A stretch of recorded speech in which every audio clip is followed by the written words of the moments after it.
श्री गणेशाय नमः, श्री सरस्वती नमः, श्री सीतारामचंद्राभ्ये नमः, श्री गुरुभ्ये नमः। तेने करुणी गर्दव समस्त ओपिले परागे होनी वित्त परितो गर्दव स्वसदनात रक्षुन्या ठेविला।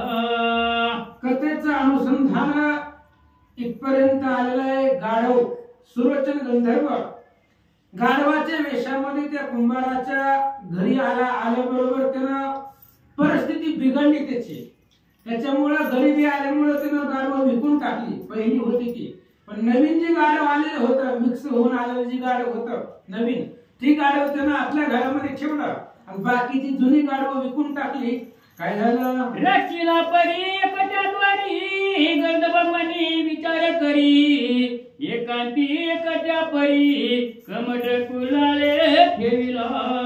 आणि ते असणारे गाढव त्या कुंभाराच्या घरामध्ये राहिले गेले, अनेक दिवस निघून गेले आणि ते असणारे गाढव मनामध्ये विचार करू लागला, आपण कुंभाराला एकांतामध्ये ज्यावेळेस कोणीच नसेल त्यावेळेस आपण कुंभाराला आवाज देऊ अशा प्रकारचा विचार करू लागला। मग रात्र पावनी दोन प्रहर कुणाला ते बोले उत्तर ही सत्यवर्म्याची कन्या सुंदर करुणी द्यावी मदकांता। आणि मग सगळी झोपली असताना रात्री 12 वाजायच्या सुमारास एकांत पाहिला त्या गाढवानं। दरवाजामध्येच गाढव होत ते आणि एकांत पाहून त्याने बोलायला सुरुवात केली की बाबा ह्या गावाचा जो राजा आहे सत्यवर्मा आणि त्या राजाची मुलगी सत्यवती, तिचं माझ्या बरोबर लग्न करून दे असं तो रात्री बोलत होता। ऐसे दिन पुकारिता कवडकानी होय ऐकता मग सरना बाहेर येवणी तत्वता निज दृष्टीने विलोकी। आणि तो रोज 12 वाजले की बोलायचा की बाबा ह्या राजाची मुलगी हिच्या बरोबर माझं लग्न लावून दे असं रोज बोलत होता। कुंभार घरामध्ये पडले पडले ऐकत होता। अनेक दिवस गेले आणि एक दिवस कुंभार बाहेर आला, दरवाजा उघडून आपल्या अंगणामध्ये उभा राहिला, आवाज ऐकून बाहेर आला पण अंगणामध्ये त्याला कोणीच दिसत नव्हतं। विचार करू लागला की परी कोटे काही पहत्या प्रती वसत नाही, कोण बोलतो बोल प्रवाही तोही कोण कळेना। आणि आवाज ऐकून कोणीतरी बोलतही त्याच्या लक्षामध्ये आलं म्हणून त्यानं बाहेर आला। बाहेर आल्याबरोबर अंगणामध्ये पाहिलं, आसपास पाहिलं, कोणी नव्हतं। रात्रीच्या 12 वाजता कोणी नव्हतं आणि मग कोण बोलतंय आपल्याला, कोण आवाज देतंय, कोणाचा आवाज आहे काही त्याच्या लक्षामध्ये येत नव्हतं। ऐसा होवनी साशंकित पुन्हा सदना माझी जात तो गर्दभ पुन्हा पाचारोनी त्याते दारा द्यावी म्हणत असे। आणि आला बाहेर, बाहेर आल्याबरोबर बघितलं इकडं तिकडं घराच्या मागं पुढं पाहिलं, कोणी दिसलं नाही। पुन्हा घरामध्ये गेला, कडी लावली, झोपला। झोपल्याबरोबर पुन्हा गाढवानं बोलायला सुरुवात केली की ही सत्यवर्म्याची मुलगी हिच्या बरोबर माझं लग्न लावून दे। पुन्हा त्यानं आवाज ऐकला, बाहेर आला। पुन्हा कमट येत परतून पाहता बोले याचे वदन परी गर्दभ बोलतो ऐसे वचन हे तो कोणा कळेना। आणि पुन्हा आवाज दिल्यानंतर तीच गोष्ट वारंवार त्याच्या कानावरती पडू लागली। पुन्हा त्यानं बाहेर आला अंगणामध्ये आणि अंगणामध्ये आल्यानंतर पुन्हा त्याचं लक्ष गाढवाकडे गेलं। गाढवाचं असणारे तोंड हालत होतं, हीच बोलतंय पण त्याच्या लक्षामध्ये येत नव्हतं गाढव कसा बोलेल म्हणून काय करतो। मगचा संगीत होय चित्ती कोण बोले तो घराप्रती संशय येत तया चित्ती उभा राहे कमट तो। आणि मग कुंभाराच्या लक्षात येत नव्हतं कोण बोलतंय, दिसत कोणीच नाही, पण घरामध्ये गेले की पुन्हा आवाज येतोय म्हणून त्यानं म्हणलं आता इथंच थांबू। 5-10 मिनिटं तिथं तटस्थ उभा राहिला, नेमकं कोण बोलतंय आपल्याला, कोण आवाज देत आहे याचा शोध घेण्यासाठी कुंभार दरवाजामध्ये उभा राहिला। कमट सन्मुख उभा असता गर्भ विचार करी चित्ता मने भ्रांती फेडावी आता आपुल्या शब्दाची। आणि तो असणारा कमट कुंभार अंगणामध्ये उभा होता, गाढवाच्या पुढे उभा होता। त्यावेळेस त्या गाढवाने विचार केला आपण जे रोज रोज बोलतोय ही त्याच्या लक्षामध्ये येत नाही, म्हणजे आपल्या शब्दाची भ्रांती ह्या कुंभारापासून फेडून टाकू आणि ह्याच्या पुढे प्रगट बोलू असा विचार गाढव करू लागला। मग कमटाजवळी पाचारून बोलता झाला गर्भ वचन म्हणे महाराजा संशय दारुण पाहत असती किमर्थ तू. आणि कुंभार पुढे उभा असतानाच गाढवानं बोलायला सुरुवात केली. महाराज म्हणले मीच बोलतो 2-4 दिवस झालं, तुमच्या लक्षामध्ये येत नाही, जवळ या. आणि जवळ बोलवून ते असणाऱ्या गाढवानं बोलायला सुरुवात केली. काय बोलतो? परी मी नित्य बोलतो वाणी तू ऐकतोसी कानी तरी सत्यवर्म्याची मदन निनी करुणी देई ते भाजा. आणि ती गाढव कुंभाराला बोलू लागलं बाबा मी रोज बोलतोय, मीच बोलतोय, पण तुझ्या लक्षामध्ये येत नाही मी बोलतोय ती. त्यामुळे ऐक, हे असणारा मिथिला नगरीचा राजा आहे आणि ती असणाऱ्या सत्यवर्मा राजाची मुलगी सत्यवती ही मला बायको करून दे असं गाढव कुंभाराला बोलू लागला. आईचे गर्दभ बोलता वचन कमल खोंचे भय करुण जरी हे ऐकिले पडाने तरी शिक्षा होईल आमुते.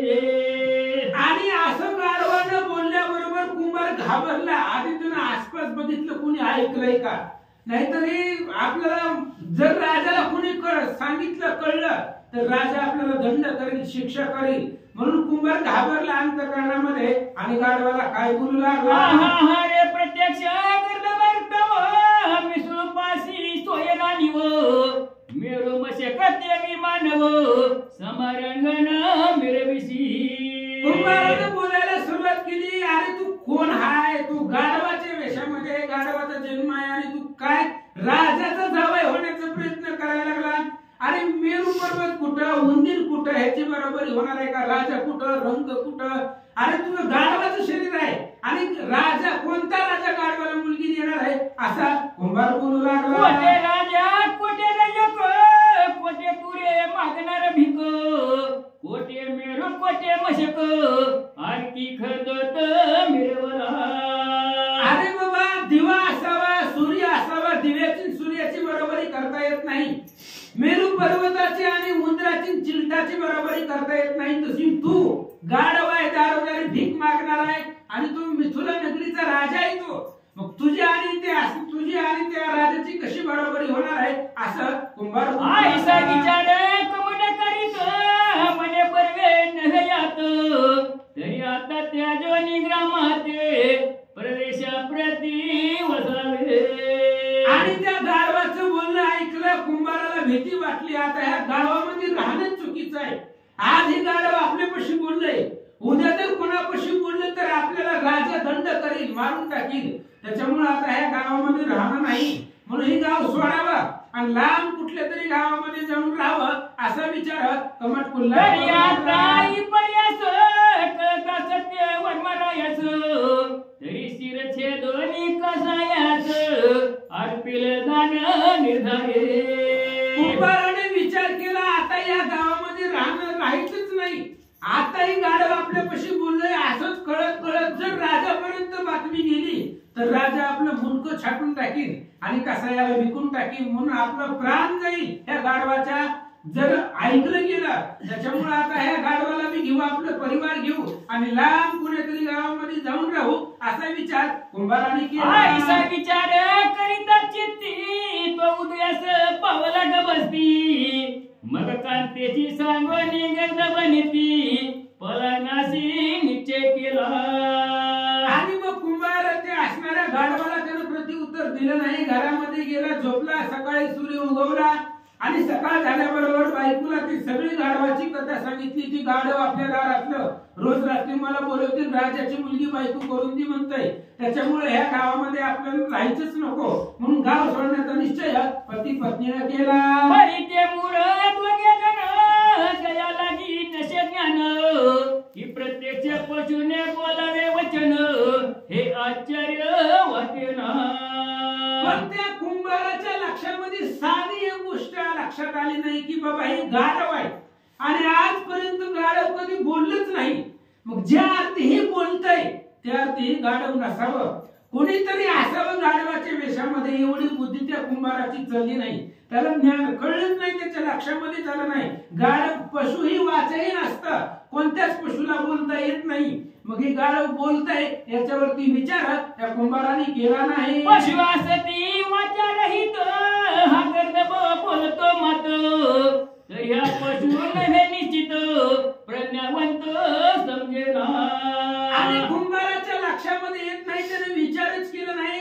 पशुही बोलत नसतात, कोणत्याच पशुला बोलण्याची वाचा नसते, ती बोलू शकत नाही माणसासारखं.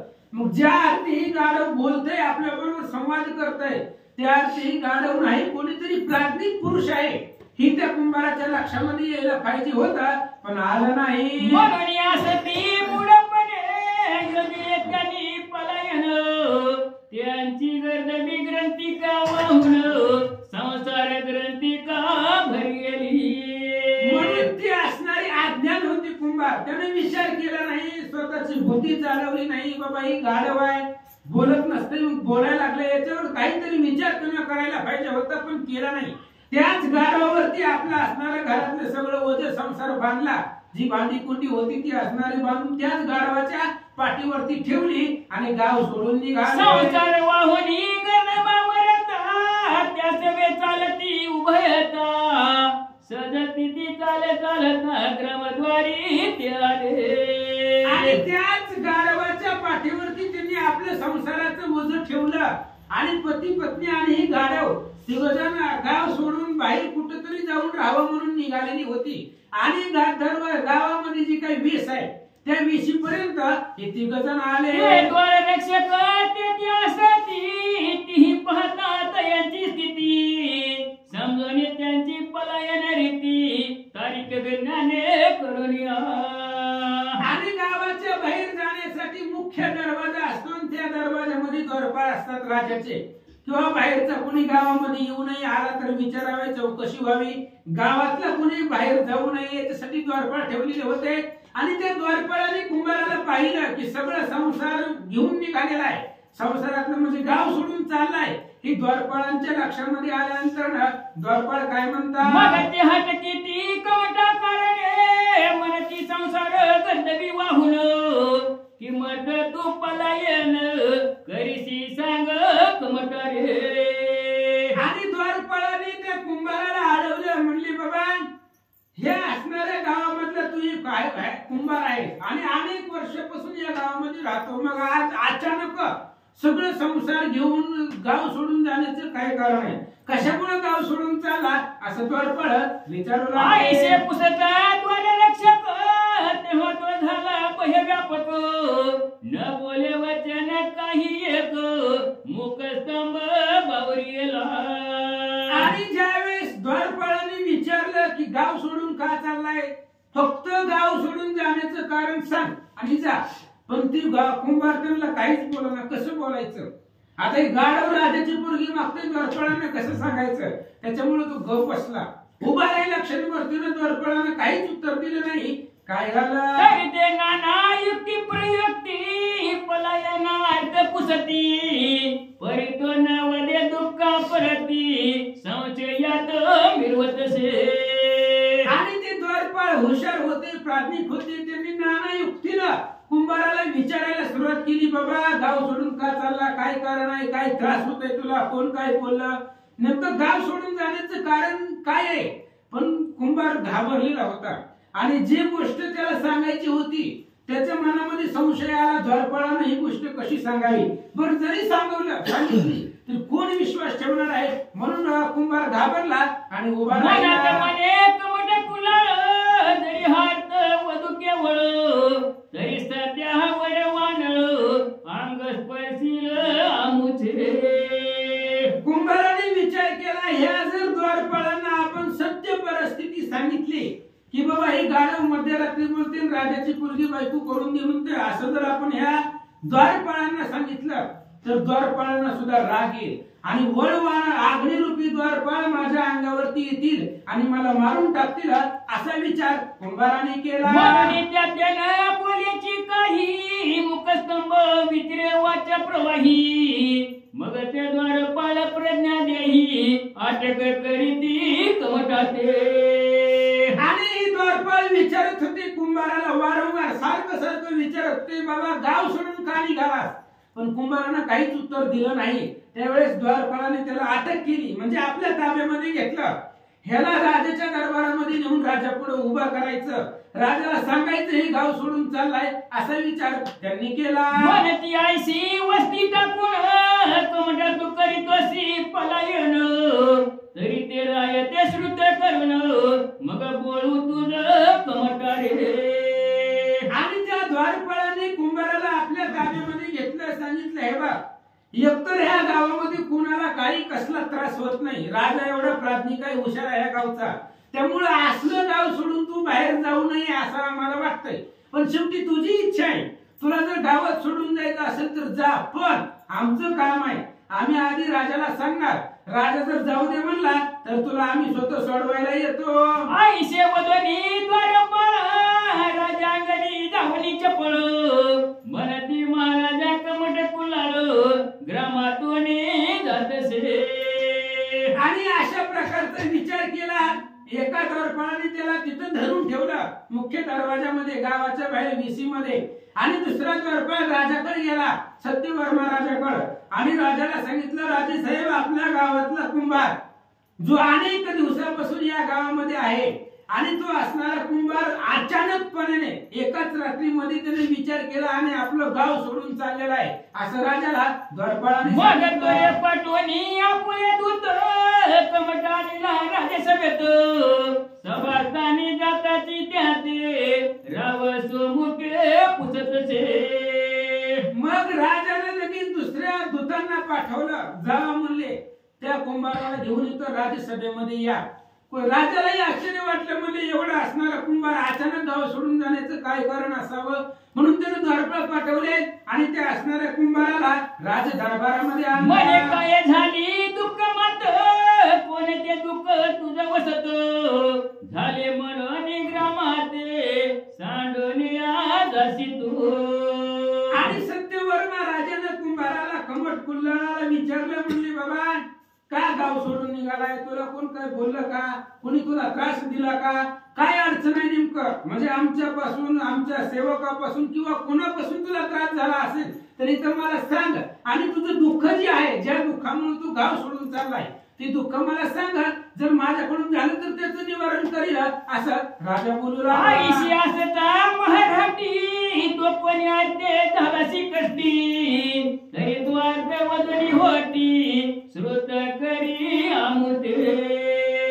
राजाने विचारलं कुंभाराला, म्हणले बाबा काय दुःख आहे तुला, तुझ्या जीवनामध्ये काय अडचण आहे म्हणून तू गाव सोडून निघाला, फक्त गाव सोडून जाण्याचं कारण मला सांग, कशामुळे चालला असणारा, निवांत राहत होता या गावामध्ये, तुझा प्रपंच चालत होता, आनंदाने राहत होता, मग अचानक गाव सोडून जाण्याचं नियोजन काय आहे सांग असं राजा म्हणे. कमटा सत्यवर्मा नाव मिळवत महियामा, तरी सत्य चालविणे नियमा नामा समान वर्ततसे.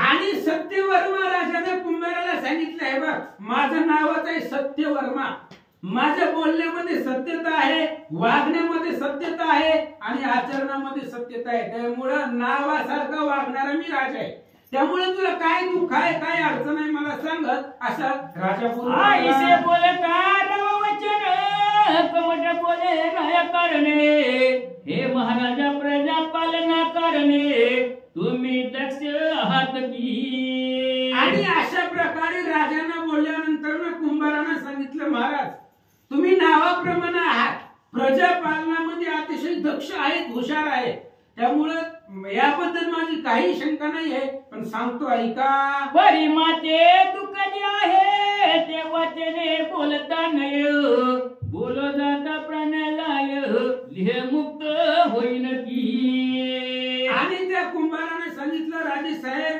तुम्ही प्रजा पालनामध्ये दक्ष आहेत, पण मला जे दुःख आहे ती दुःख मी माझ्या तोंडाने सुद्धा बोलून दाखवू शकत नाही.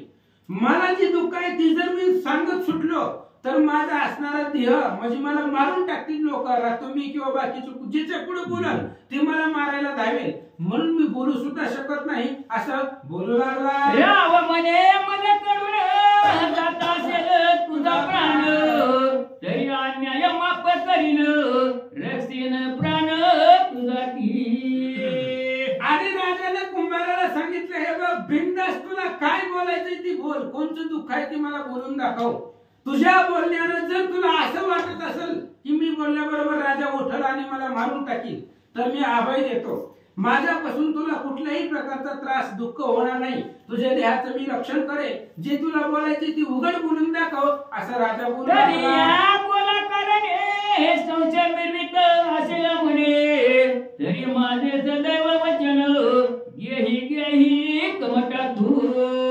आणि राजाने त्या कुंभाराला सांगितलं, मी वचन देतो तुला, शब्द देतो, भात देतो. म्हणले आई, तू बोलल्यानंतर ना किंवा तुझं दुःख सांगितल्यानंतर ना मी तुझ्या शरीराला धक्का लावणार नाही, तुला मारणार नाही, तुला काहीच करणार नाही. ही माझं अभय आहे आणि हे अभय लक्षात घेऊन मला बोल, असं राजा बोलला. आईशी बोलता राजेंद्र वाणी, कमट तुकावी कृपेला गुणी, म्हणे महाराजा आईशी वाणी, भाषे द्यावी मदाता. आणि मग आई वडा राजाने अभय दिला. म्हणले बाबा तुला काय बोलायचं ती बोल. तरी सुद्धा कुंभाराला भीती होती. आपण बोलल्याबरोबर जर राजाचा रागाच्या आवेशामध्ये काही कळत नाही आपण काय करतोय, राजाला जर राग आला तर लगेच ते आपल्याला मारेल.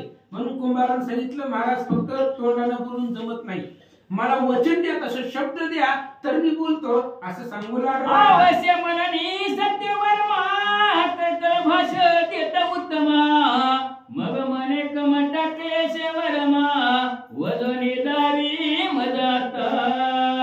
आणि मग सत्यवर्मा राजाने कुंभाराचा हात आपल्या हातामध्ये घेतला आणि त्याला हातामध्ये घेऊन शपथ दिली, तू काही बोल, तुझ्या बोलण्यानंतर मी तुला मारणार नाही, देहदंडन करणार नाही, कुठल्याही प्रकारचा त्रास तुला देणार नाही, अशा प्रकारचं करतल भाषा राजाने दिली. आणि जे मनामध्ये संशय आहे तो सगळा माझ्यापाशी फिरून टाक, असं राजा बोलू लागला.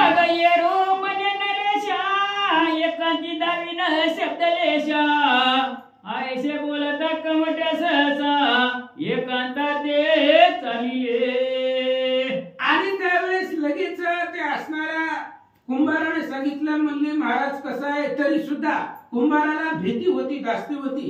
त्याने सांगितलं, मला ही गोष्ट 4 लोकांमध्ये बोलायची नाही. आता आपण राजसभेमध्ये आहात आणि या सभेमध्ये मी काहीच बोलू शकत नाही. आपण एकांतामध्ये जाऊ, जिथं तुम्ही आणि मी आपण दोघच राहतात अशा ठिकाणाला जाऊ, तिथे गेल्यावर मी माझ्या मनातलं सांगतो, असं कुंभार बोलू लागला. कमट आणि नरेंद्र उत्तम, एकांती बसले छुटाश्रमा, मग कमट म्हणे राया कामा, मम क्लेशाचे अवधारी. आणि कुंभाराच्या बोलण्यावर राजाने लगेच, बरोबर जर तुला भीती वाटत असेल सभेमध्ये बोलायची, तर लगेच कुंभाराला घेतला आणि एकांतामध्ये गेले. राजा आणि कुंभार फक्त दोघच तिथं असावे, तिसरं कोणी नाही. अशा शुद्ध जागेवरती गेले आणि तिथं गेल्यानंतर ना कुंभारानं बोलायला सुरुवात केली. म्हणली, राजेसाहेब ऐका, मी काय एवढे घाबरतोय किंवा गाव सोडून का चाललोय, मला कशाचं दुःख आहे सांगतो, ऐका. हे राया तू सर्वज्ञ मूर्ती, तव उदरीची कन्या युवती, नामजेच्या सत्यवती, महिवरती मिरवतसे. आणि एकांतामध्ये गेल्यानंतर कुंभाराने सांगायला सुरुवात केली. म्हणले, तुम्ही असणारे चक्रवर्ती सम्राट आहे आणि तुमची एक मुलगी आहे जी अतिशय सुंदर आहे आणि सत्यवती तिचं नाव आहे, असं बोलू लागला. काय सांगू पर्यास, एक गर्दप मम सन्नास, तो रात्री 5 मास, विपरीत वाणी बोलतसे. आणि कुंभाराने सांगायला सुरुवात केली. म्हणले, राजेसाहेब कसं आहे की माझ्या घरामध्ये एक गाढव आहे आणि ती बी काही दिवसापूर्वी नवीनच मला मिळालेलं ती गाढव आहे. आणि ती गाढव रोज रात्री 12 वाजता ओरडतय, आवाज देतय. आणि ती गाढवाचं एकच म्हणणं आहे, काय बोलतसे कैशी रीती, की मजदारा करुणी दे सत्यवती, आयसे बोलत चक्रवर्ती, भय व्याप्त मन माझे. आणि ती गाढव रोज रात्री मध्यरात्री 12 वाजता फक्त एवढंच म्हणतंय की या असणारा मिथिळा नगरीचा राजा, त्या राजाची मुलगी सत्यवती आणि ती सत्यवती मला बायको करून दे, असं रोज रात्री ती माझ्यापाशी बोलते, असं कुंभार राजाला सांगतो. अहो हे पशु काय बोलत, जरी रायाचे होत श्रुत, मग तो माते सन्ना सहित कोपानडी जाईल की. मग मी विचार केला, ही गाढव काय बोलतोय म्हणले. बरं बाकीच्या तिसरं कोणी ऐकलं नाही. ही जर गोष्ट राजापर्यंत गेली तर राजा आपल्याला मारून टाकील, देहदंडन करेल. आणि त्याच्यामुळे माझ्या मनामध्ये भीती वाटले आणि हेच दास्ते मनामध्ये घेऊनच मी गाव सोडून निघालो. आईशा भयाची उमदनी वार्ता त्रास योजीला आपुले चित्ता मननी राया सोडणी स्वार्था ग्रामा बाहेरी जातसे. आणि मी एकच विचार केला राजे साहेब, ही जर गोष्ट तिसऱ्याने कुणी ऐकली, राजापर्यंत पोहोचली तर राजा मला मारून टाकील. आणि देहाच्या लोभाने मी हे गाव सोडून चाललो होतो, दुसरं काही कारण नाही. गाव सोडून जाण्याचं एवढं एकच कारण आहे. असं कुंभार आईशे बोलता कमट कुलाल मग विचार करीत चक्र पळो चित्ती मने पशु केवळ वाचा रहित असती की. आणि राजाने कुंभाराचं सगळं बोलणं एकांतामध्ये ऐकून घेतलं. ऐकून घेतल्याबरोबर राजाने विचार केला, गाढव कुंभाराला बोलतय. आणि आजपर्यंत आपण पाहतोय गाढव बोलत नाही, कुठलाच पशु बोलत नाही, पशुला वाचा नसते. मग ज्या अर्थी ही गाढव बोलतय त्या अर्थी ती गाढव नसावं असा विचार राजाने तो पशुन मनवा सर्वता कोणीतरी असेल देवता परीक्षेविन माझे चित्ता पशुवेश मिटलासे. सत्यवर्मा महाराजाने विचार केला, ज्या अर्थी गाढव बोलतय त्या अर्थी ती गाढव नाही. कोणीतरी ईश्वर सत्ता त्याच्यामध्ये आहे, ईश्वरी ताकद आहे, कोणीतरी ईश्वराचा अंश असेल आणि माझी परीक्षा घेण्यासाठी तो कदाचित गाढव झालेला असेल असा विचार राजाने केला. आणि कुंभाराला काय म्हणतात, असा विचार करून चित्ती बोलता झाला कमटा प्रती मने कमटा भय चित्ती धरू नको या हेतू.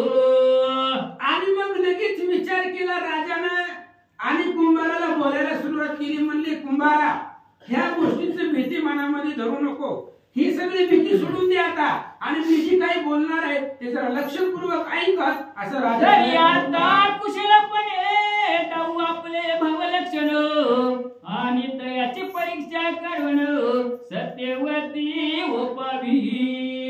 राजाने विचार केला, गाढव आपली मुलगी मागते म्हटल्यावर देऊन टाकू, पण ते गाढवाची परीक्षा आपण घेणं गरजेचं आहे. नेमकं ती गाढव कोण आहे, काय आहे, त्याचं भावलक्षण आपण ओळखलं पाहिजे, त्याच्यामध्ये काय सत्ता आहे, ताकद आहे, आपण ओळखलं पाहिजे.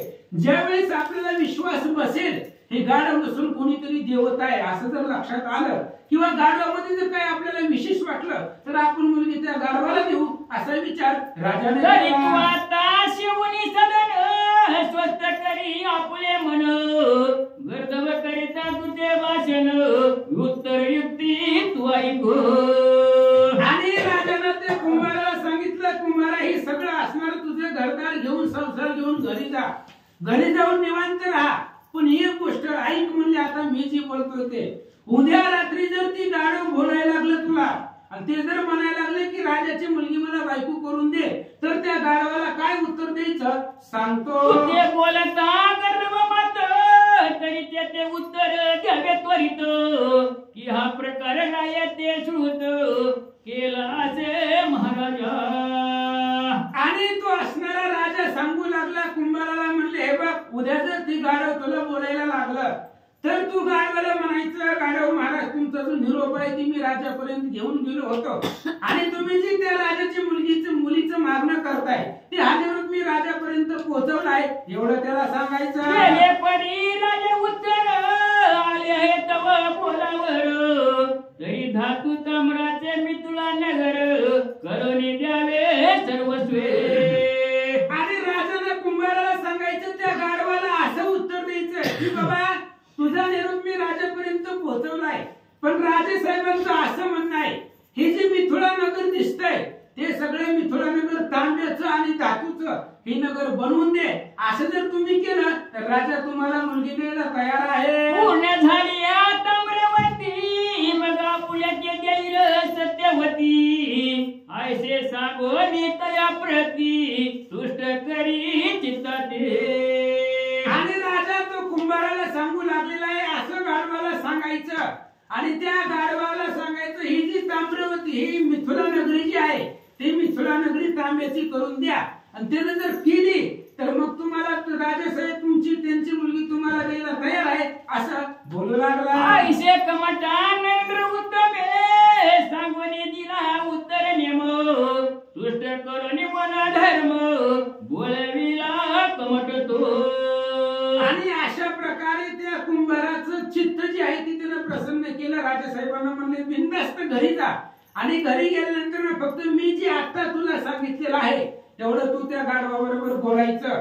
अशा प्रकारे त्याच्या मनातली सगळी भीती घालवली आणि कुंभारला घरला मागा होवनी कमटा चित्ती दाता झाला सदना प्रती तो असता त्याला पावनी गबसती महिरात्र संचरली. आणि मग कुंभाराने दुसऱ्या गावाला जायचं प्लॅनिंग कॅन्सल केलं. ते असणाऱ्या वेशीमधून माघारी आला, आपल्या घरी गेला, सगळं असणाऱ्या गाढवावरचं वजन काढलं, घरामध्ये ठेवलं. संध्याकाळ झाली आणि संध्याकाळ होऊन पुन्हा रात्रीच्या 12 वाजल्या. रात्र झाली 2 प्रहर तो गर्दव बोले उत्तर हे कमटातून नरेश्वर सत्यवती देमाते.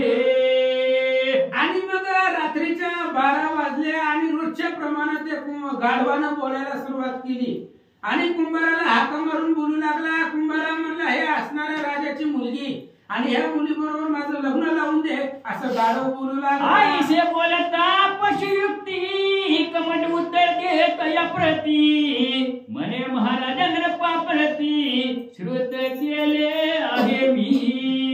आणि असं ते गाढव बोलल्याबरोबर कुंभार बाहेर आला आणि कुंभारानं गाढवाला बोलायला सुरुवात केली. म्हणले महाराज तुमचा जो निरोप आहे ते मी आता सकाळी राजाची भेट घ्यायला गेलो होतो आणि तुमचा निरोप मी राजापर्यंत पोहोचवलेला आहे, राजाला सांगितलेला आहे. आता राजाचं काय म्हणणं आहे ऐकल्यावरी प्रत्युत्तर दिले आणि मार की ताम्र धातूचे मिथुला नगर करून द्यावे अमुते. आणि कुंभाराने गाढवाला बोलायला सुरुवात केली. म्हणजे महाराज तुमचा निरोप राजापाशी पोहोचवला. राजाने असं सांगितलेलं आहे माझ्यापाशी की तुम्ही हे असणाऱ्या मिथुला नगरी जी आहे ती पूर्ण तांब्याची आणि धातूची बनवून द्या आणि तुम्ही जर ती बनवून दिली तर राजा त्याची मुलगी तुम्हाला द्यायला तयार आहे असं कुंभार गाढवाला बोलू लागला. नंदिनी आईसे बोल प्रकरणी बोलिला आहे नरेंद्र तो. कुंभारानं गाढवाला सांगितलं. म्हणले असं राजाचं म्हणणं आहे ही जी असणारी मिथुला नगरी आहे ती नगरी तुम्ही तांब्याची आणि धातूची बनवून द्या आणि ती जर दिली तर राजा त्याची मुलगी द्यायला तयार आहे असं राजानं माझ्यापाशी सांगितलं. कुंभार बोलू लागला. बोला सरा असेल काही दावा कळा तुष्ट करून नरेंद्र पाळा सत्यवती वरावी. आणि कुंभारानं गाढवाला सांगितलं. म्हणले बघा असं असं राजाचं म्हणणं आहे. जर काय तुमच्यापाशी दाखवत सामर्थ्य असेल तर काहीतरी दाखवा आणि राजाचं चित्त आहे ती प्रसन्न करा. ही सगळी राजाच्या म्हणण्याप्रमाणे ही सगळी नगरी तांब्याची आणि धातूची करून द्या, लगेच राजा तुम्हाला मुलगी देईल असं बोलू लागला. ताम्रवती देऊन ग्रहण करावे कन्या रत्न जैसे दानवासुरा देऊन पिस घेतले देवानी. आणि हे बघा गाढव महाराज म्हणले तुम्ही त्या राजाचं जी म्हणणं आहे ती परिपूर्ण करा. ह्या राजाला तांब्याचं नगर देऊन टाका आणि सत्यवती सारखं रत्न तुम्ही बायको म्हणून तुम्हाला मिळेल. तसं पाठीमाग देव दानवामध्ये त्या ठिकाणी असणारा महासंग्राम झाला आणि अमृत प्राप्त करून घेतलं, पदरामध्ये घेतलं, तसंही सत्यवती तुम्हाला मिळेल असं तो कुंभार बोलू लागला. कष्टात कचे वपुनी हरणी गेला संजीवनी देवी रायाचे तुष्ट करुणी सत्यवती हरिका. बघा म्हणले पाठीमाग बृहस्पतींचा मुलगा कच आहे आणि त्या कचानं अफाट कष्ट केले आहे आणि दैत्यगुरु शुक्राचार्य यांच्यापासून संजीवनी मंत्र त्यांनी प्राप्त करून घेतला. तेवढं करत असताना त्याला खूप त्रास झालेला होता पण संजीवनी घेऊनच तो गेला. तसं तुम्ही सुद्धा त्या राजाचं जी म्हणणं आहे ती परिपूर्ण करा आणि सत्यवतीला अर्पण करा. तरी काच देवनी पाच घेणे हे तो बुद्धिमंत लक्षण असेल काही या प्रमाणे करुणी दावी महाराजा. म्हणून कुंभार सांगू लागला गाढवाला. म्हणले महाराज साधी काच द्यायची आणि हिरे माणिक रत्न 5 आपण प्राप्त पदरामध्ये करून द्यायचं. हे बुद्धिवंताचं लक्षण आहे. आणि तुम्ही सुद्धा बुद्धिवन आहेत म्हणला, राजाची जी इच्छा आहे त्याला तांब्याचं नग देऊन टाका आणि सत्यवती सारखी मुलगी तुम्हाला मिळेल असं बोलू लागला. आईशी कमट बोलता मुक्ती हास्य करी गंधर्वपती म्हणे रायाची विशाल मती नव्हे कमटा या प्रकरणी. असं त्या कुंभाराचं बोलणं ऐकल्याबरोबर गंधर्वपती सुरोचनाने विचार केला. म्हणले हे जे आरती कुंभार बोलतोय तेवढी बुद्धी कुंभाराची चालत नाही, एवढा हुशार कुंभार नाही जी बोलतोय ती. मग ही राजाची मती आहे. हे जे आता कुंभाराने आपल्याला बोलून दाखवलंय ते राजाने त्याच्यापाशी सांगितलं असावं असा विचार तो गंधर्व गाढव करू लागला. अरे हे मत गटी रत्न कोंडणी जरी द्वारा नितावानी तरी करून देतो याचे कशानी आमर नगरी समान की. आणि त्या गाढवाने कुंभाराला बोलायला सुरुवात केली. अरे मागून मागून काय मागितले तू? धातूचं आणि तांब्याचं. अरे जर म्हणला असता सोन्याचं बनवून दे तर दुसरी असणारी अमरावती इथं प्रगट केली असती, तयार केली असती. जसं इंद्राची अमरावती नगरी आहे तसं ही गाव सोन्याचं करून दिलं असतं असं गाढव बोलू लागला. सबळ चक्राची संपत्ती आणून देतो तया प्रती येते मागणे ताम्रवती अदव पाणी हे काय. आणि तो असणारा गाढव कुंभाराला बोलू लागला काय त्या राजाची बुद्धी आहे. अरे त्यानं जर इंद्राची आखी इष्टेट मागितली असती तरी इंद्राची सगळी संपत्ती आणून त्या राजाच्या पदरामध्ये दिली असती. आणि आदैवपणानेही काही तांब्याचं आणि धातूचं नगर मागितलंय असं तो गंधर्व बोलू लागला. असे सकळ कणनाप्ती सुरभी रत्न कल्पतरू आदी 14 करुणी ते ताम्रवती मागणे वाणी अदवे वाणी हे काय. आणि त्या असणाऱ्या गाढवाने सांगितलं काय त्या राजाची बुद्धी आहे. अरे इंद्राच्या दरबारामध्ये 14 रत्न आहे, त्याच्यामध्ये कामधेनू आहे, कल्पतरू आहे, अनेक प्रकारच्या वस्तू आहेत. 14 रत्न आहे, ती श्रेष्ठ आहे आणि ती सगळी रत्न मी आणून दिली असती. पण आदैवपणाने हे असणारं तांब्यातून धातूचं काय मागितलंय असं तो गाढव बोलू लागला. सुरभी आपली रत्न मागता देतो आणून ते ताम्रवती नगर पुन आदवानी हे काय. आणि त्या असणाऱ्या सुरोचन गंधर्वानं गाढवानं कुंभाराला सांगितलं त्या राजानं जर त्या सत्यवर्मा राजानं इंद्राच्या दरबारामधली कामधेनू म्हणजे सुरभी गाय जर मागितली असती, मनामधल्या कामांना इच्छा पूर्ण करणारी ती गाय आहे ती सुद्धा मी आणून दिली असती असं बोलू लागला. निधी चिंतामणी देतो करून ते ताम्रवती नगर मागून आदवपणे हे काय. अरे बाबा हे असणाऱ्या गावामधले मातीची दगड खड सुद्धा मी हिऱ्यासारखे सोन्यासारखे हे दगड सुद्धा मी हिऱ्यासारखे चमकवले असते आणि दगड सुद्धा हिऱ्यामध्ये बदलून दिले असते, रूपांतर करून दिले असते. मग हे असणारं आदैवपणानं तांब्याचं आणि धातूचं काय मागितलंय असं बोलू लागला. जसे ज्याचे संचित असे तैसी बुद्धी होय प्रकाश प्रारब्ध बळे अनुक्रमे. शेवटी त्या गाढवाने म्हणजे सुरोचन गंधर्वाने विचार केला. म्हणली जाऊ द्या, ज्याचं त्याचं प्रारब्ध नशीब आहे त्याला तेवढंच भेटतंय, नशिबाच्या बाहेर जास्त त्याला मिळत नाही. महाराजांनी दृष्टांत दिलेला होता त्या ह्याचा. जाऊ द्या, ती सांगत नाही सांगतात ते. आणि त्या पद्धतीने जेवढं प्रार्थनामध्ये आहे नशिबामध्ये तेवढंच भेटतं, जास्त भेटत नाही. आता त्या राजाचं तांब्याचं आणि धातूचं त्याच्या प्रार्थनामध्ये त्याला तेवढंच मिळेल असा विचार गाढवाने केला. तरी कमटाती निगोती जाऊनी सांगावे राया प्रती की मी तुला ग्राम ताम्रवती ग्रहण करी नरेंद्र.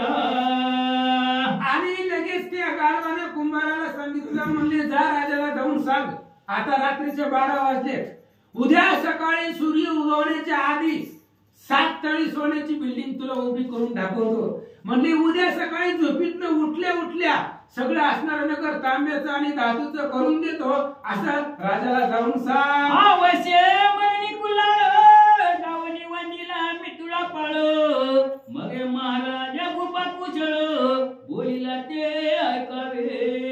आणि त्या गाढवाचं बोलणं ऐकलं आणि त्याच वेळेला लगेच कुंभार राजाकडे गेला राजेसाहेबांना बोलवलं आणि सांगितलं महाराज जी गाढव बोललेलं आहे ती तुमच्यापाशी सांगतो ऐका. मने सिद्ध करुणी सत्यवती कृपेवपी जे माझे हाती आज रात्री ताम्रवती निज दृष्टी पाहशील हो. आणि तो कुंभार राजाला बोलू लागला तुमची मुलगी सत्यवती गाढवाला देण्यासाठी सिद्ध करून ठेवा, तयार करून ठेवा आणि उद्या सकाळी सकाळी संपूर्ण मिथुळा नगर तांब्याचं आणि धातूचं बनवून देतो असं त्या गाढवानं माझ्यापाशी सांगितलं. आईचे पशुचे वागवचन कमट मुखे नाव ऐकून आवश्य कुला ते म्हणून सदना ते पाठवी. आणि असं त्या कुंभाराचं बोलणं ऐकल्याबरोबर सत्यवर्मा राजानं त्याला शब्द दिला. त्यानं जर आपल्याला ही ताम्रवती ही जी काय मिथुला नगर आहे हे जर तांब्याचं करून दिलं तर मी माझी मुलगी त्याला देतो असं म्हणून त्या कुंभाराला आपल्या घरी पाठवलं. फुलाला येताची स्वधमा मने प्राणिका ग्रद उत्तमा राया सांगताईचा महिमा स्वीकारिले तयाने.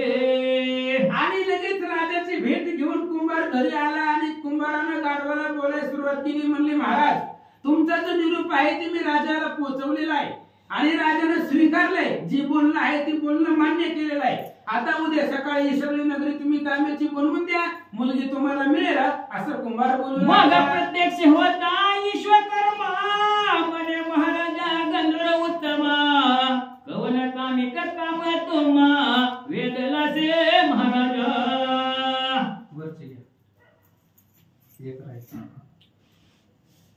फुलाला येताची स्वधामा मन प्राणिका गंधर्व उत्तमा राया सांगताईचा महिमा स्वीकारिले रायाने. मग प्रत्यक्ष होता विश्वकर्मा मने महाराजा गंधर्व उत्तमा कवन कामी काम तुम्हा वेदला से महाराजा. ये रुमने विराट सुरपतनया मुख्य माझी तू ब्रह्मकाया काम वदेला गुरुराया मी तुला तीजे ताम्रवती. आणि बाबा कुंभार घरी आला. घरी आल्याबरोबर गाढवाला निरोप सांगितला आणि लगेच असणाऱ्या त्या सुलोचन गंधर्वानं जे असणाऱ्या विश्वकर्म्याचं असणारं स्मरण केलं. विश्वकर्मा सुद्धा रात्र उठून त्याच्यापाशी आला आणि विश्वकर्म्याने विचारलं. म्हणले महाराज गंधर्वपती कशासाठी मला निम्या रात्री बोलवलं. त्याने सांगितलं एक अडचण आहे. म्हणली हे जे गाव आहे ते गाव काढण्याचं करा आणि जाऊन झोपा. विश्वकर्मा तुझे नाम तरी दानाची सकळ ईश्वाचे कर्म कर्म व कोणी जगद्रुम सुपंत पंत लाविले. आणि त्यावेळेस त्या असणाऱ्या गंधर्वाने विश्वकर्म्याला बोलायला सुरुवात केली. तुमचं नावच विश्वकर्मा आहे. ही पूर्ण विश्व तुम्ही दुसरं निर्माण करू शकता म्हणून तुम्हाला विश्वकर्मा म्हणतात आणि माझं छोटंसं काम आहे तेवढं तुम्ही काम परिपूर्ण करा असं गंधर्व बोलू लागला. सकळ कर्म निर्माण करता म्हणून विश्वकर्मा नाम शोभतो आहेस म्हणून त्यारते पाचारिले तुते मी. आणि सुलोचन गंधर्वाने विश्वकर्माला बोलायला सुरुवात केली. महाराज ही प्रतिसृष्टी तुम्ही निर्माण करू शकता म्हणजे कोणतंही कार्य तुम्हाला दिलं तरी तुम्ही ती सहज करू शकता म्हणून तुमचं नाव विश्वकर्मा आहे. आणि म्हणून माझ्यासाठी माझ्याकडे तुमच्याकडे माझं छोटंसं काम आहे तेवढं तुम्ही परिपूर्णता करा म्हणून तुम्हाला बोलवलंय असं गंधर्व बोलू लागला. जगत गुरु तू कर्म पड निवारी तू माझे तुके साकडे ताम्रवती मी तुला पोट करून द्यावी महाराजा. म्हणून त्यावेळेस लगेच विश्वकर्म्याला तो असणारा बोलू लागला. गंधर्वपती म्हणले महाराज माझं छोटंसं काम आहे की ही असणारी जी काही मिथुळा नगरी आहे ती मिथुळा नगरी तांब्याचं करून द्या असं तो बोलू लागला. ऐकता गंधर्वानी मागिल्या प्रहरींची व्यामिनी विश्वकर्मा ग्रामधामी कृपा करुणी हसतसे. आणि मग लगेच असं ते असणाऱ्या गंधर्वाने सांगितल्याबरोबर पुढचा प्रहर होण्याच्या आधी म्हणजे पाटाच्या समोर असताना असणारा ती गाव करून दिला. काय म्हणतात कृपादृष्टी आविट करिता ताम्र धातू ग्राम समजतो व्याप्त धामे सर्वता ताम्रवर्णी लखलखिती. आणि विश्वकर्म्यानं फक्त संपूर्ण गावावरून मिथुळा नगरीवरून आपली दृष्टी फिरवली आणि कृपा दृष्टीने त्या सगळ्या नगराला पाहिल्याबरोबर पर लगेच तांब्याचं ते असणारं नगर एकाच क्षणामध्ये विश्वकर्म्यानं बनवलं. राजांते जाती सगळे सकळ पणी न उरला धामी दुर्मळ ताम्रवाटिकाच कळतळ ग्राम मितुळा मिरवले. आणि त्या गावामध्ये हीन दीन गरीब दरिद्री कोणी राहिलं नाही. सगळे असणारे मिथुळा नगरीमध्ये सगळेच असणारे तांब्याची त्यांच्या असणाऱ्या घराच्या भिंती फडश्या ज्यांची घरे असणाऱ्या मातीची होती शेणानं सारवलेली होती ती सुद्धा तांब्याची सारखी लखलखीत संकुला. आयसे करणी विश्वकर्मा दर्शे गेला पुल्या धामा येरीकडे उदय उत्तमा होता पाती ग्रामजन. आणि मग लगेच अशा प्रकारे लाघव विश्वकर्माने केला. ते असणारं पूर्ण नगर तांब्याचं बनवलं. त्याच्या असणाऱ्या दगडा विठ माती ही सुद्धा तांब्याचं बनवलं आणि तो निघून गेला. इकडे सकाळ सकाळ काय झालं. तो ताम्र धातू अंगणा सहित धामी विराजनी सुशोभित आयसे पाताचे परमित ठक पडले जगासी. आणि मग संपूर्ण असणारी नगरी तांब्याची बनवून दिली विश्वकर्मानं आणि सगळ्या जगाला ठक पडेल अशा प्रकारचं कार्य केलं आणि तो आपापल्या स्वर्गाला निघून गेला. मनती हे काय अपूर्व झाले नगरे त्याची घडून आले परिराय पाताची जाणवले खून परीक्षा चित्ताते. आणि सकाळ सकाळ लोक झोपीतनं उठल्याबरोबर त्यांनी पाहिलं ज्यांचं दगडाचं विटाचं मातीचं शेणानं सारवलेली घरं होती ती सुद्धा तांब्याची झाली. सगळ्या लोकांना आश्चर्य वाटलं. म्हणजे रात्रीत काय फरक पडला आणि अख्खा असणारं गाव सोन्यासारखं चमकू लागलं. राजाच्या सुद्धा लक्षामध्ये ही प्रकार आला पण राजाने विचार केला हे काम गाढवाचं आहे. मग मनात मने सत्यवरमा कन्या व पिता सुकर्मा परिलौकिक अति जग दुर्गमा हेळण्याते पावेन मी. सत्यवर्मा राजाने विचार केला त्या गाढवाने संपूर्ण नगरी आपल्याला तांब्याची बनवून दिले. आपली मुलगी त्या गाढवाला द्यायला काही अडचण आपल्याला नाही पण लोकांसाठी लोकांमध्ये अपमान होईल. लोक काही त्या ठिकाणी बोलतील लोकांमध्ये जगन्यता होईल म्हणून गुपचूप गुप्त रूपाने हे कार्य साधावं असा विचार करू लागला. हे जग दुर्गमान हे भले दिवग सावध होऊनी बैसले पय शून्याची देखणी पावले दंश वया धावती. आणि राजाने विचार केला म्हणले जग आहे आपण जरी आता आपल्याला माहिती आहे ती गाढव नाही कारण गाढवाचं ते काम नाही ती कोणीतरी ईश्वरी ताकद त्याच्यामध्ये आहे हे आपल्याला पूर्ण खात्री पटलेली आहे. पण लोकांसाठी लौकिकासाठी ती योग्य नाही. उद्या लोक बोलतील एवढ्या मोठ्या राजाने गाढवाला पोरगी दिली असं लोकांमध्ये अपकीर्ती होईल असा विचार राजाने केला. तरी आता गुप्त गुप्ते कन्यावपणी कुलाते स्वग्राम धाम कारणी भक्त दूरदेशी वसवावी. राजाने विचार केला आता त्या कुंभाराला बोलवायचं आपली मुलगी त्या कुंभाराच्या हातामध्ये द्यायची आणि त्याला सांगायचं गाढवाला देऊन टाक पण पुन्हा ह्या गावामध्ये राहायचं नाही. कुठेतरी गाव सोडून लांब जाऊन राहावा आणि गुप्त ठिकाणी असणाऱ्या कुंभाराला आपल्या मुलीला गाढवाला ठेवावं असा विचार राजाने आईचा विचार योजनी चित्ती मग पचारुनी कमटा प्रती लोक निंदेच्या सकारती सुचविले तयते. आणि पुन्हा लगेच दुसऱ्या दिवशी हे असणारं तांब्याचं नगर बघितल्याबरोबर राजानं कुंभाराला बोलवलं आणि एकांतामध्ये नेऊन कुंभाराला सांगू लागला हे बघा कुंभार हे असणारं गाढव कोणीतरी ईश्वरी ताकद ही माझ्या लक्षामध्ये आलेलं आहे पण लौकिकामध्ये ही लग्न लावता येत नाही किंवा माझी मुलगी सगळ्या जगापुढं मी गाढवाला देऊ शकत नाही. त्यामुळे मुलगी मी तुमच्या स्वाधीन करतो तुम्ही मुलीला घ्या आणि लांब कुठेतरी जाऊन राहा. महाराजा कमटाईक कन्या गर्दबा व पिता देखो लोक निंदा पतन शब्द चार वाको प्रविष्ट होईल भुवनी की. राजाने सांगितलं ऐक म्हणले मी जर माझी मुलगी गाढवाला दिली तर असणारी लोक बोलतील नाना प्रकारना तर्क वितर्क लोक बोलतील माग पुढे माझी निंदा करतील. त्याच्यामुळे हे प्रकट गोही आहे गुपचूपपणाने आपल्याला कार्य करावं लागेल. जगापुढे मला ही असणारी माझी मुलगी गाढवाला देता येणार नाही असं राजा बोलू लागला. लावण्याच्या पळा सत्यवती घेऊन जावी सदना प्रती पर्या गावी न करुणी वस्ती दूरदेशी वसावे. म्हणून राजानं त्या कुंभाराला सांगितलं आज रात्री यायचं, माझी असणारी मुलगी सत्यवती घ्यायची, तुझ्या घरी जायचा, संसार उचलायचा आणि मध्यरात्री ही गाव सोडून निघून जायचं. ह्यातलं कोणालाही काही कळलं नाही पाहिजे असं राजा आईसे बोलता नवस्पट अवश्य मने कुणाला कमट मग येवनी संसार थाट वस्त्री ग्रंथी का वाहिली. आणि अशा प्रकारचा विचार केला, सांगितलं राजानं. लगेच कुंभार घरी आला. घरी आल्याबरोबर आपला संसार घेतला, सगळ्या असणाऱ्या कापडामध्ये गुंडाळला, म्हणजे जी काही भांडी वगैरे होती ती सगळी बांधली गेली आणि त्या गाढवाच्याच पाठीवरती वजन ठेवलं. पुन्हा प्रवेश राजसदनी मने राया ग्रंथी का बांधोनी सिद्ध आहे जावया.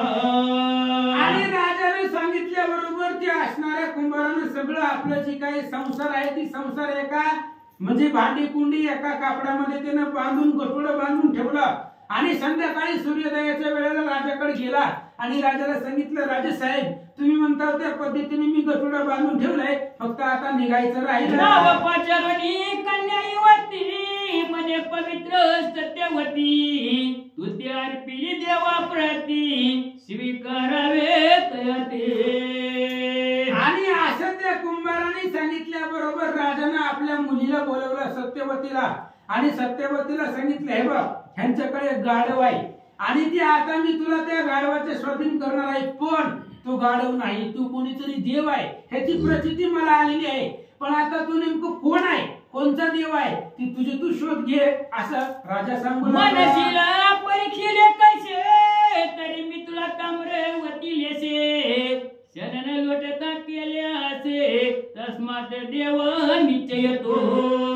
आणि राजानं सांगितल्याबरोबर राजानं सांगितलं, सत्यवती तुला कसं वाटेल की मी हे असणाऱ्या गाढवाची परीक्षा घेतली तर हे बघ ही जी नगर आहे ती नगर सगळं तांब्याचं आणि धातूचं झालेलं दिसतंय. लोकांना माहिती नाही कसं झालंय, पण मला माहित आहे हे गाढवानं केलेलं आहे. म्हणजे रात्रीमध्ये सगळं नगर तांब्याचं केलंय.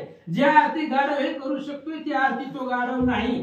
कुठल्या तरी प्रार्थनानं त्याच्या नशिबाने त्याला गाढवाचा देह मिळाला असेल, पण त्याच्यामध्ये ईश्वरी ताकद आहे हे मी ओळखलंय असं राजा बोलू लागला. तरी तू त्या स्वीकारून ओळखी आणि जे कोणाचा कोण मी तुझी परीक्षेला निश्चय करून देवता रूपी गर्दवतो. आणि राजा आपल्या मुलीला सांगू लागला, आता तू त्या असणाऱ्या गाढवाबरोबर ह्या कुंभाराबरोबर जा आणि त्या गाढवाबरोबर राहून शोध घे ती गाढव नेमकं कुणाचा मुलगा आहे. तो गाढव नाही, त्याला गाढवाचं शरीर मिळालेलं आहे. मग ती देवता आहे माझ्या मनाला फिक्स झालेलं आहे, मी ठरवलेलं ही देवच आहे, पण ती कोण आहे कुणाचा मुलगा आहे हे सगळं तू परीक्षेनं पहा असं राजा तरी काय वाचे मने करून सुची होणे उत्तीर्ण उभय कुळा हेची करी. आणि राजाने सांगितलं, हे बघ हे असणाऱ्या कुळाची लाज तुझ्या हातामध्ये, त्याच्यामुळे तू जा आणि बिनधास्तपणे जा. मी तुझा बाप आहे, मी तुला कुणाच्याही हातामध्ये देणार नाही, पण मला निश्चय पक्का झालेला आहे ती कोणीतरी देवतच आहे. त्यामुळे तू जा, त्याच्याबरोबर युक्ती प्रयुक्तीने सगळं वधून घे आणि दोन्ही कुळाचा उद्धार तुझ्या हातामध्ये आहे, तू कर असं राजा बोलू लागला. जरी गर्दव म्हणून अपमानीसी तरी डाग लागेल मम कुळासी आणि तो कोपलाई पर्यासी पतन शापा वपिल की. आणि हे बघ तुझ्या मनामध्ये येईल की हे गाढव आहे आणि गाढवा बरोबर मी लग्न कसं करावा, त्याच्याबरोबर संसार कसा करावा, असं जर तुझ्या मनामध्ये येऊन त्या गाढवाची जर तू अपेक्षा केली तर माझ्या वचनाला खोटी येईल. आणि पाठीमागं अनेक राजांनी वचनासाठी जीव दिलेला आहे, त्यामुळं माझं असणारा वंश खोटा ठरल, मी असणारा माझं वचन खोटं ठरल आणि गाढवाला सुद्धा त्याला सुद्धा राग येईल आणि तो काहीतरी शापवानी वदेल असं राजा बोलू. तरी ऐसे करी नंदिनी युक्ती प्रवृत्ती तया लागोनी गर्दभ देहाचा त्याग करणी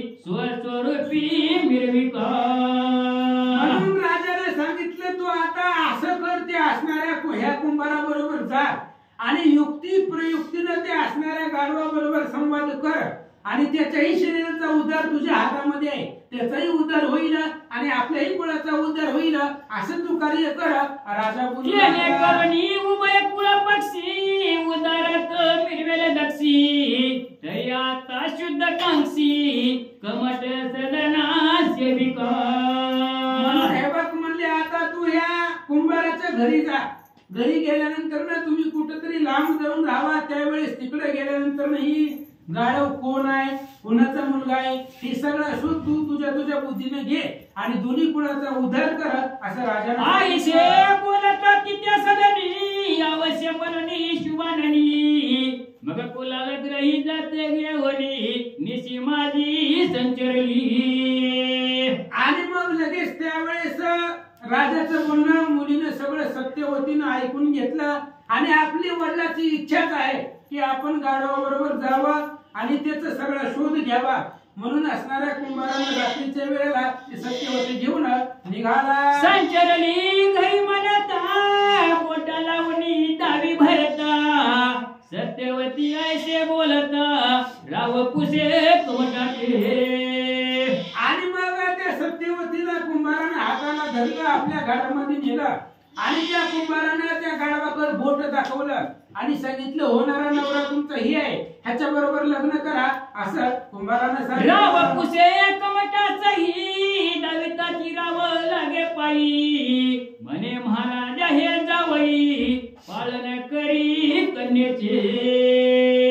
आणि मग लगेच राजानं ते असणाऱ्या कुंभाराला विचारलं, ती मुलगी हातामध्ये दिली आणि गाढव समोर आणलं त्या असणाऱ्या कुंभारानं आणि राजासाहेबांना दाखवलं आणि कुंभाराने सांगितलं महाराज ही गाढव म्हणजे तुमचं जावई आहे आणि याचा स्वीकार करा. आईशे बोलता तया पर गर्दब बोलता झाला उत्तर रायत व भाग्याचे थोर मी जावई तुझाचे.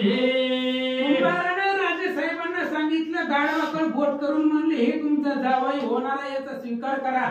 त्यावेळेस गाढवाने बोलायला सुरुवात केली, म्हणले राजा तुझं भाग्य परिपूर्ण आहे, माझ्यासारखा जावई तुला मिळाला, असं गाढव बोलू. पाहे माझी कळा गर्दवती ही लोक येते म्हणतील काही परिया निंद प्रवाही परिधन्य भाग्य तुझे पी. आणि त्या गाढवाने राजाला बोलायला सुरुवात केली. राजा म्हणले ऐक, लौकिकामध्ये तुलाही त्या ठिकाणी वाईट वाटेल किंवा लोकांमध्ये सुद्धा निंदनीय होशील, पण हे तुझं भाग्य आहे. उद्या चालून तुझं असणारं भाग्य परिपूर्ण होणार आहे. मला फक्त गाढवाचं शरीर मिळालेलं आहे, मी मुळामध्ये गाढव नाही, तात्पुरतं शापापुरतंही शरीर आहे, पण तुझं भाग्य परिपूर्ण आहे, असं गाढव बोलू लागला. तरी ऐक मात सकळ शापे गर्दमध्ये मी विचारत कृत्रिम मते ना तरी सुरत्यन गंधर्व मी. आणि त्या गाढवानं राजाला सांगितलं सत्यवर्माला हे बघ म्हणले मला इंद्राच्या शापामुळे काही कालावधीसाठी हे गाढवाचं देह मला मिळालेलं आहे, नाहीतर मी असणारा सुरोचन नावाचा गंधर्व आहे आणि इंद्राच्या दरबारामध्ये राहणारा मी आहे, असं त्या गाढवाने सांगितलं. माझ्या मुळापासून समूळ कथा सांगून तोची विलेंद्र पनाथा आयची नृत्य ऐकून वार्ता तुष्ट चित्ती मिरवला. मग त्या गाढवाने ते असणाऱ्या सत्यवर्मा राजाला मुळापासूनची कथा, त्या अप्सरेचा हात धरल्यापासून इंद्राने शाप दिल्यापासून सगळी कथा सांगितली आणि सगळं ऐकल्यानंतर राजाच्या मनाला आनंद वाटला. मग देवनी लावण्य राशी रव गेला स्वसदनाशी भरता देवनी सत्यवतीशी कुलाला ते प्रार्थुनिया. आणि मग लगेच असणाऱ्या राजाने सत्यवतीला घेतलं आणि त्या कुंभाराच्या हातामध्ये सत्यवतीचा हात दिला, स्वीकार करा, घेऊन जावा, असं राजाने सांगितलं. जाता स्वसदनी कमळ सत्यवतीशी घेऊनी अवंतिकीचा मार्ग धरणी गमन करी रात्री तो. आणि मग लगेच त्या असणाऱ्या कुंभारानं त्याच वेळेला सत्यवतीचा हात घेतल्याबरोबर राजा आपल्या घरामध्ये निघून गेला आणि कुंभार पुन्हा त्या ठिकाणी अवंतिके नगरीचा मार्ग, सप्तपुरे मोक्षपुरे मधली अवंतिका आहे आणि त्या अवंतिकाचा मार्ग धरून कुंभार निघाला. स्वतः पुढील त्याई सत्यवती करील काही त्याची कथा परिसावी अवधान घेऊन या. असं म्हणजे आता पुढच्या अध्यायामध्ये कुंभाराने सत्यवतीला घेतलेला आहे, अवंतिकेचा मार्ग धरून तू निघालेला आहे. आता याच्या पुढे गेल्यानंतर ना उद्याच्या अध्यायामध्ये सत्यवती ते असणाऱ्या सुलोचन गंधर्वाबरोबर गाढवाबरोबर काय काय करते सगळी सुंदर कथा थोडं ऐका. धोंडी सुत नरहरी वंशी मालून नटला संत सेवेसी सेवा प्रसाद तया पासी रात्रंदिन मागतसे. आणि नरहरी वंशामध्ये असणारे धोंडी मालुसुत संताचा सेवक आहे आणि संताचा सेवक असून तुमच्या असणाऱ्या संत वचनावरती तो नटलेला आहे. म्हणून आता पुढची असणारी सुंदर कथा आहे, रसिक आहे, तुम्ही फक्त लक्षपूर्वक ऐका असं महाराज बोलतात. स्वस्ती श्री भक्ती कथा सार समंत गोरशिका वेकम्यागर सदा परिषदा बाईच्या दोऱ्या पंचविंशत्या अध्याय गोळा श्रीकृष्णार्पण मस्तु. श्री तुकोंतो विठ्ठल श्री ज्ञानदेव तुकाराम.